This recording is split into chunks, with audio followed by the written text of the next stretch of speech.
Hey everyone, this is Derek here, and in this video we're going to be watching some awesome war mode action courtesy of USOperator, who sent this replay in to be cast.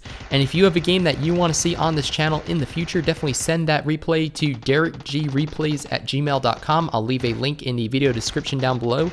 Either send it as an email attachment if it's a short clip for something like a funny moments or epic moments video, and if it's a full game, I recommend that you upload it to YouTube and just share the link with me. That way I can download it and go from there. So you can see that UMP treating him well, but unfortunately out of ammo for it now, so going to have to go ahead and loot some of those people he killed early on. And unfortunately it looks like this was a like a random squads matching or pairing up, because 3 disconnects super early. I think it's 3. So they end up playing most of this game as a 3v4.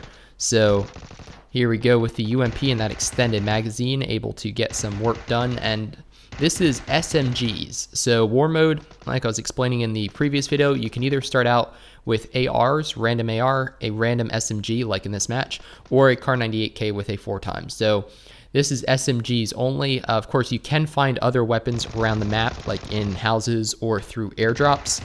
However, when you drop in, you start with level 1 helmet, level 1 armor, level 1 backpack, 1 frag grenade, and a random SMG with some extra ammo.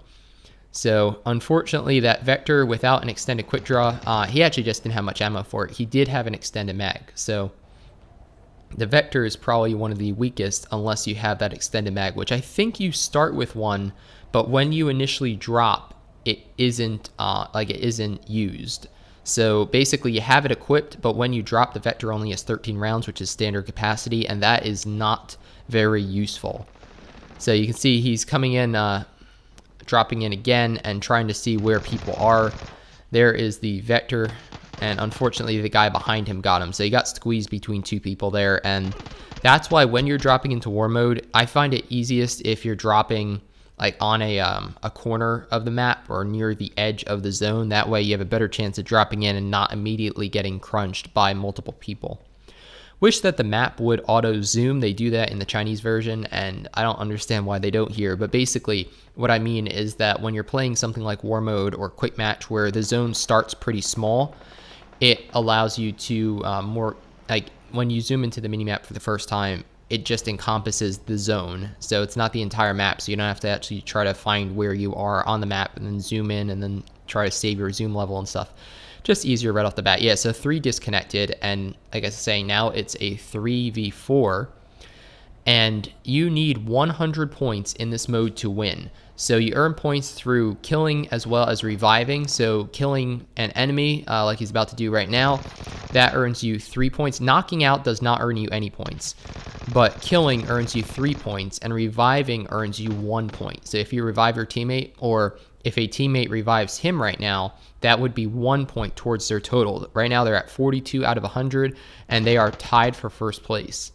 So you can see now they're in second place by 1 kill. You can watch that little thermometer, like upside down thermometer icon there, and that's the easiest way to easily track progress.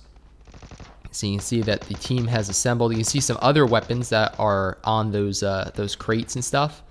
So just know that I think he just cut some of this stuff. So we're bouncing around a little bit, but we are making our way through the game.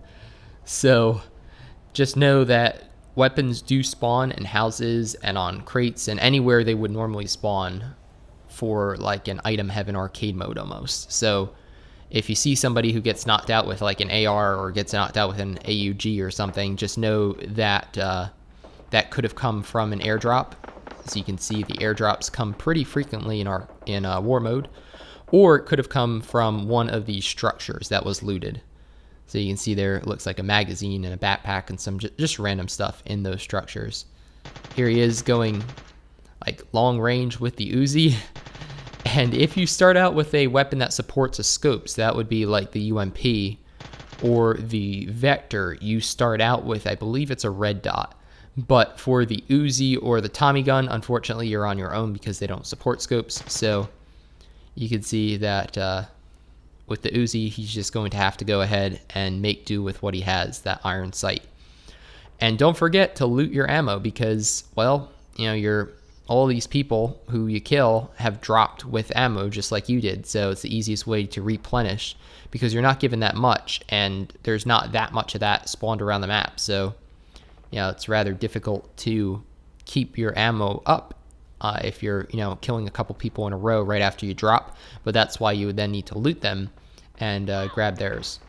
So you can see that person running pretty far away, though. Is he going to go for the long range with the Uzi again? He does. He actually gets a headshot in there. That definitely helps because that Uzi doesn't do too much damage. Now he swaps Uzis, and now he is almost out of ammo again. So, yep, that's what happens, especially with something like the Vector or the Uzi that use ammo really, really fast. Like if you have the Tommy gun or the UMP, I feel like it's a little easier to control your ammo, conserve it.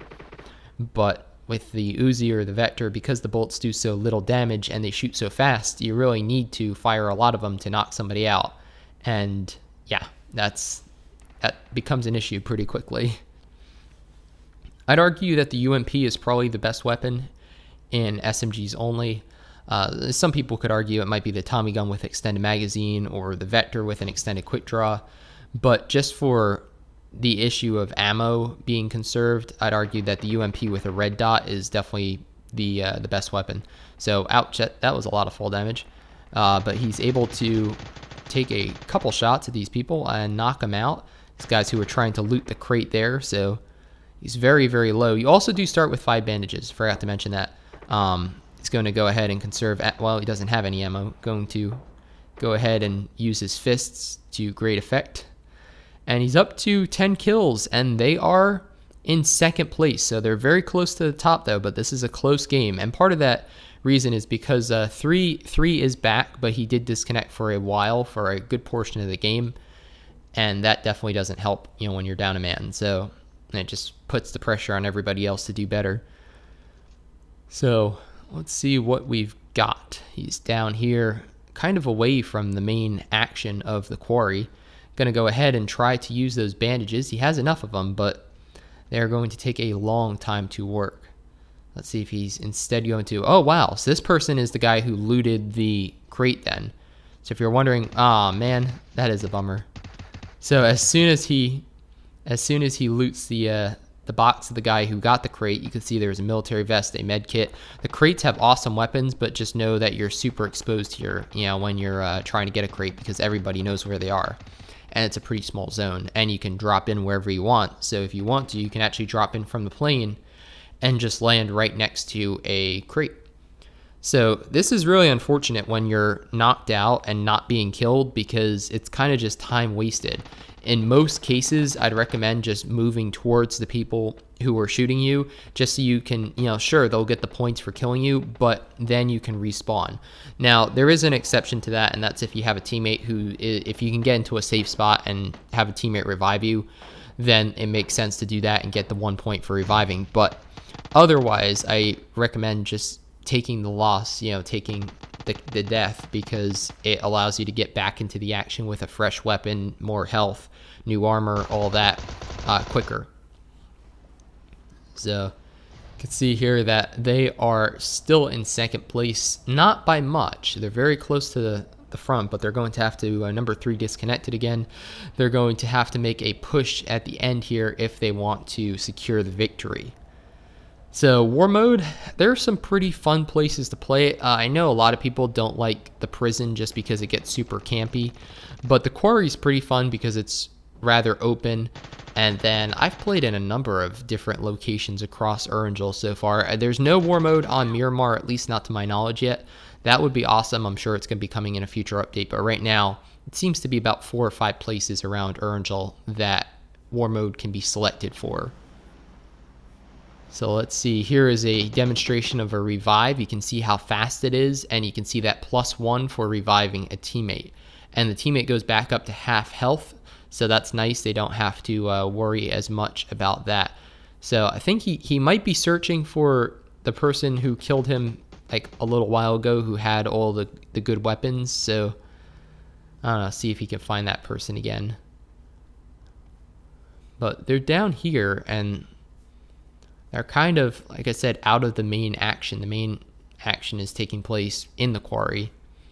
But There might be enough people here to finish out the game. So see that Vector is fully loaded almost. 2 rounds less than ideal, but you just go through the ammo so fast with it. You can see he's moving towards those footsteps. See what he can find. There's somebody but pretty far away, unfortunately. Wow, look at that. That was a headshot with like the last round, but now he's back to that Uzi, which is also out of ammo almost. So I'd argue SMGs only is probably the worst for like for ammo. Oh, that guy's a level 3 helmet. So that guy, yeah, there's the AUG. So he looted an airdrop and got some good, gear. But I'd argue that the SMGs, the ammo is the biggest issue because they hit the least hard, and then the the Kar 98s, you can't go through ammo too much, and you get about 60 of it. And then with the ARs, they just do more damage, doesn't require as many to get a knockout, and it's a little easier to collect ammo because almost everybody's using 5.56 unless you have an AK. Here, there's a split between 9mm and 45s, and like I said, the Uzi and the Vector blow through ammo. So you see they are still in number 2, and number 1 is getting very, very close to winning. They're at 85 out of 100 points, so they're getting, they're getting there. But I'd argue that number 1 is probably only 2 or 3 kills away from securing that victory. So they're definitely gonna have to make a final push right here if they want to secure the chicken dinner. Look at all those people running around right here. So he gets the Vector, he gets 1 knockout. You can see that he is almost out of ammo already. Gets a 2nd knockout, gets a 3rd knockout. Can he go 4 for 4 and take out the entire squad? Yes, he can, and that is how they win. So what an epic finish to the game. Oh my gosh. So there you have it. That's how you catch up in the last 5-10 seconds of the match with a Vector using all the ammo he has. Yeah, Vector does start with a red dot sight, so that does help. But taking out an entire squad there, I guess they were just complacent with where they were. They were, running around up the top of the hill there, maybe coordinating an assault or something, and before they know it, they are all dead. And look at that. That is the definition of a hard carry right there. 17 kills. Total, they did have 26. That's about what you need to win in squads with a couple revives thrown in the mix. But 17 kills, definitely a good performance there from USOperator, and a fun game to cast. So if you enjoyed this, definitely give it a thumbs up and share it with your friends to help grow the channel, because I certainly appreciate it. And if you haven't subscribed already, definitely consider doing that now too for tons more PUBG mobile content, including drop locations, loot locations, troll locations, gameplay, and a whole lot more always coming soon. So my name's DerekG, and thanks for watching. If you have a game that you want to see cast, remember derekgreplays@gmail.com. I'll leave that in the video description down below. Otherwise, I hope to see you on the battlefield soon or in my Discord, which I'll also leave a link to down below.